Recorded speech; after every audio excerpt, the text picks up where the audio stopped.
Okay, we're doing distribution again today. Remember, distribution says that any term that is multiplied by a sum or a difference is the same exact as each term multiplied by that. So, distribution says that a times b plus c is the same as a times b plus a times c. You distribute what's on the outside of the parentheses to everything that's on the inside. Keeping in mind that if what's on the outside is a negative, it'll change the sign of everything on the inside. That's just the nature of multiplying by a negative. Okay, so we start off doing simple distribution on problems like this. I'm going to distribute the 5 to both the 4x and the negative 13. So it becomes 5 times 4x plus 5 times negative 13. That ends up being 20x minus 65. Since I can't add x's and numbers together, I can't simplify this any further. That's as simplified as this problem can get. If I look at another type of problem, now we see that not only do I have a distribution to worry about, I'm also adding or subtracting a whole different number to it. When you do these type of problems, it's important to separate your distribution from everything else that's in the problem. So I have a 7x minus a 3 times 5 plus x. Because this is distribution, because this has a distribution, there's a multiplication in here, I have to follow PEMDAS. And it says that this multiplication has to be done before this subtraction. So anything that's in front of the parentheses, including the sign, I will multiply 5 plus x by. So since there's a minus 3 or a negative 3 in front of the parentheses, I'm going to multiply each term by a negative 3. So it becomes 7x because there's nothing to change that.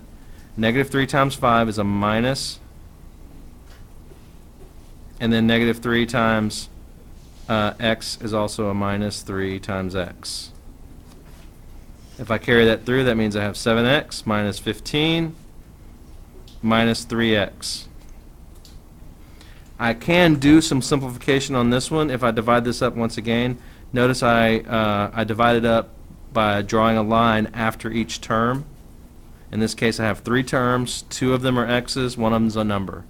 So I can add together this 7x and this negative 3x, which will give me 4x's. And since there's no other number to change the 15, it's still minus 15. That's as simple as I can make this term. I can't go any further. Now let's look one that's looks even weirder. Let's say I have a problem like this. Your instinct would be to add the 5 and the 8 and then multiply that 13 by 8x minus 1. But because order of operations says that I have to multiply by 8 first, I must do the distribution before I do anything else. So it'll be 5 plus 8 times 8 x plus 8 times negative 1. I'm distributing this 8 to both the other terms. So 5 plus 64x minus 8. Because I'm doing an 8 times a negative 1, I change it to a minus 8. Divide my terms up. I have 2 numbers and an x expression. Since I can't change the x, there aren't any other x's to change it. It just carries down. 5 plus a negative 8 is just a minus 3.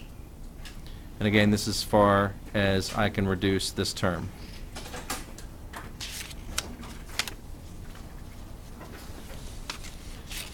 Now, just for fun, we'll do one that's a lot more difficult because it has several different terms involved. So number 12, I have 10x minus 3 times 7 minus 2x plus an 18. Again, I'm going to divide up the operations that involve the distribution. Circle the term. It's going to be a minus and a 3, so I'm going to distribute this negative 3 to each term on the inside. So there's nothing to change the 10x. There's nothing to change the 18.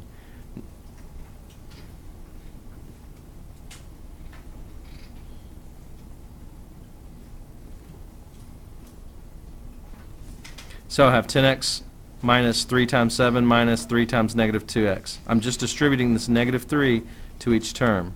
So 10x minus 21, a negative times a negative is a positive, so I'm going to change it to plus 6x plus 18. Divide up each term. I have an x, a 10x and a positive 6x. That's going to be 16x's. I have negative 21 and an 18. So that's going to be a negative 3. So it would be 16x minus 3.